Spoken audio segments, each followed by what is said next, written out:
Tuan-tuan dan puan-puan, kita mengharapkan kita apabila kita berada dalam komuniti, kita berada dalam sebuah negara, sebuah negeri, kita mengharapkan pemerintahan yang adil ataupun good governance yang tidak favorable kepada seseorang atau pada sesuatu kumpulan, tetapi kita mengharapkan agar semua rakyat ataupun semua kita dilayan sama rata, kerana kita semua adalah rakyat. Tidak ada rakyat yang kelas kedua, kelas ketiga.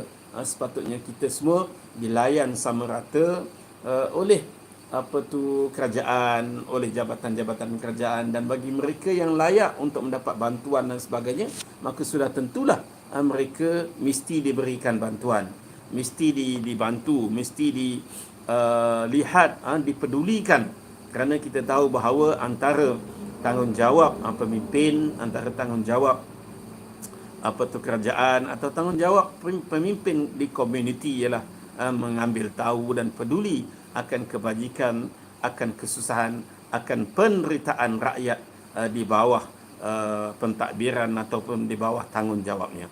Maka kalaulah ada orang yang terlepas pandang ataupun yang tidak dilayan, tidak disantuni, maka sudah tentulah tanggungjawab itu akan ditanya atau answerable. Orang yang answerable-nya ialah pemimpin, ketua-ketua jabatan, jabatan-jabatan yang menjaga kebajikan seperti Jabatan Kebajikan Masyarakat, Majlis Agama Islam Pusat Zakat, Wakil Rakyat, Ketua Kampung, dan sebagainya. Jadi mereka ini answerable.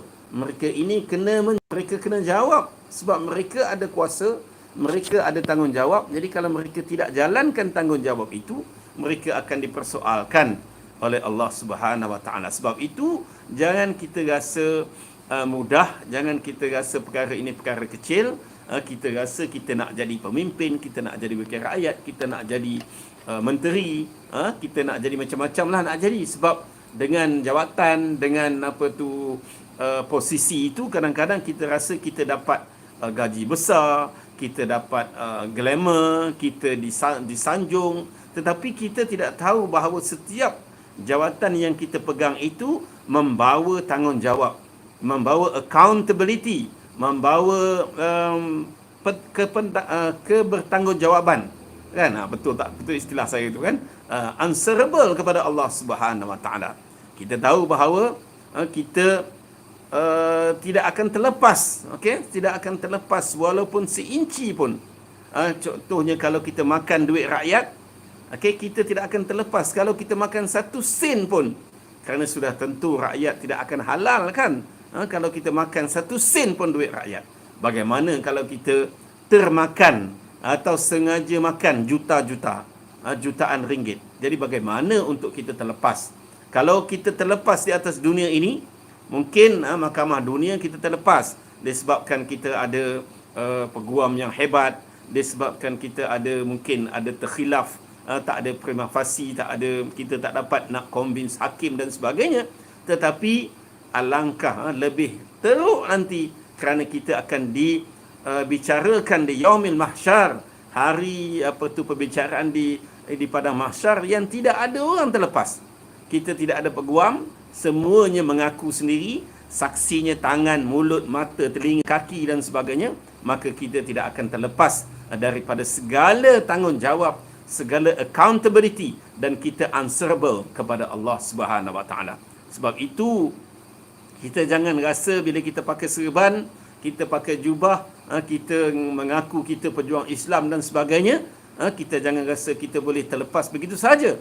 Sedangkan kita akan ditanya kalau kita jadi menteri agama, bagaimana dengan konsert yang berleluasa dalam negara kita?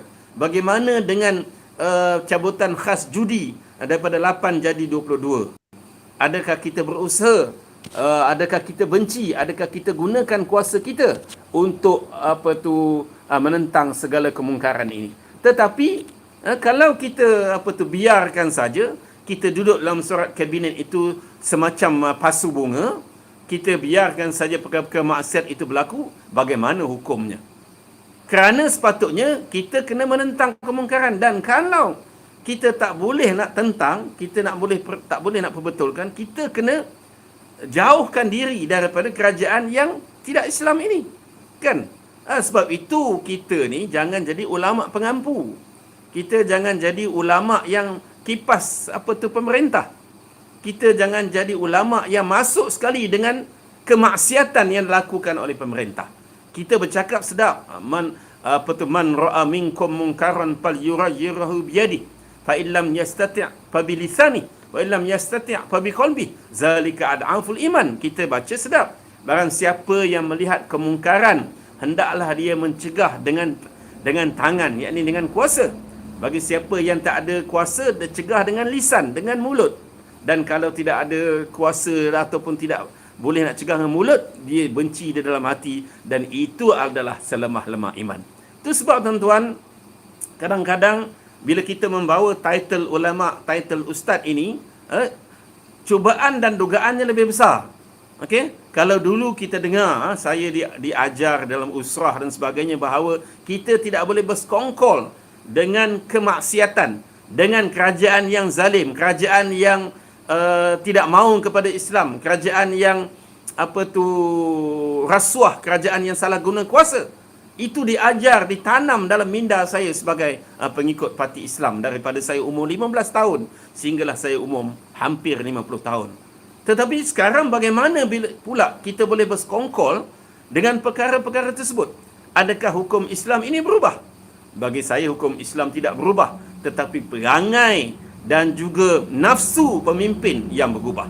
Oleh kerana mahu kepada kuasa, oleh kerana mahu kepada jawatan, mahu kepada pangkat dan sebagainya, sehingga menggadaikan prinsip dan integriti, menggadaikan perjuangan, sedangkan dia beritahu dia berjuang Islam. Dan bukan kita nak condemn sesiapa, tapi saya rasa tanggungjawab saya untuk memberi penerangan kepada diri saya sendiri terutamanya, dan juga kepada sahabat-sahabat saya yang dulu sama-sama dengan saya usrah, tamrin, qiyamul lail, muqayyam, macam-macam lagi tuan-tuan, istilah-istilah yang kadang-kadang sahabat-sahabat kita pun tak faham.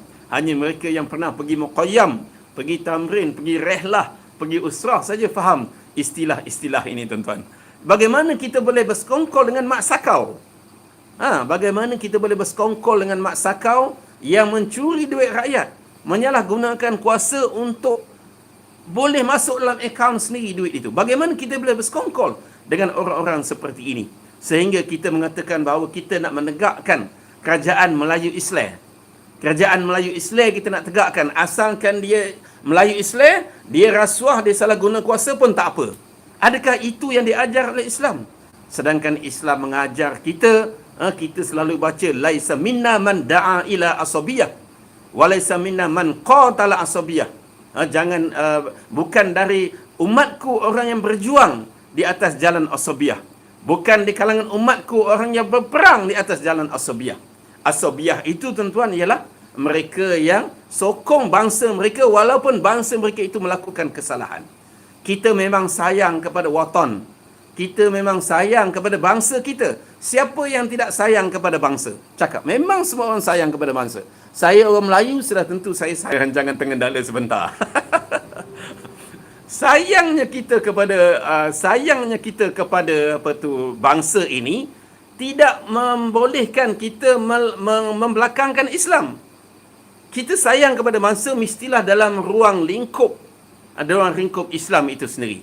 Kalau pemimpin bangsa kita itu membelakangkan Islam, makan rasuah, salah guna kuasa, adakah kita boleh sokong pemimpin macam tu? Sudah tentu tidak. Kita sayang kepada pemimpin Melayu ini apabila mereka comply dengan Islam. Tetapi kalau mereka pemimpin Melayu makan rasuah, salah guna kuasa, bagaimana kita boleh sokong? Itu Islam sendiri pun mencegah kita cenderung kepada kezaliman, menyokong pemimpin yang melakukan rasuah dan sebagainya. Jadi jangan kita meletakkan perjuangan kita ini menyokong sesuatu bangsa dengan tanpa melihat kepada sama ada pemimpin itu adalah pemimpin yang bersih, berintegriti atau tidak. Kita memang sayang kepada bangsa kita. Kita memang sayang kepada bangsa Melayu. Tidak ada bangsa yang tidak sayang kepada bangsa dia. Tetapi apa yang kita nak tegakkan ialah pemimpin Melayu bermaruah. Pemimpin Melayu yang berintegriti. Pemimpin Melayu yang berprinsip. Bukan pemimpin Melayu yang hanya nampak kuasa dan jawatan di depan. Okey? Bila nampak ada can jadi kerajaan, dia nak bersama dengan UMNO contohnya. Sehingga kan dia dah belakangkan Muhyiddin bersatu dan sebagainya. Adakah itu pemimpin ataukah adakah itu parti yang kita nak ikut? Kita mesti ada prinsip, iaitu kita tidak boleh bersekongkol, kita tidak boleh bersama, kita tidak boleh cenderung kepada UMNO yang jelas tuan-tuan, tidak melihat salah guna kuasa dan juga rasuah itu sebagai satu kesalahan besar. Sebab itu mereka masih lagi mendewa-dewakan Najib. Kalau mereka tak mereka menentang rasuah, mereka tak suka salah guna kuasa, setelah tentu mereka tidak akan memuji dan juga memuji Najib.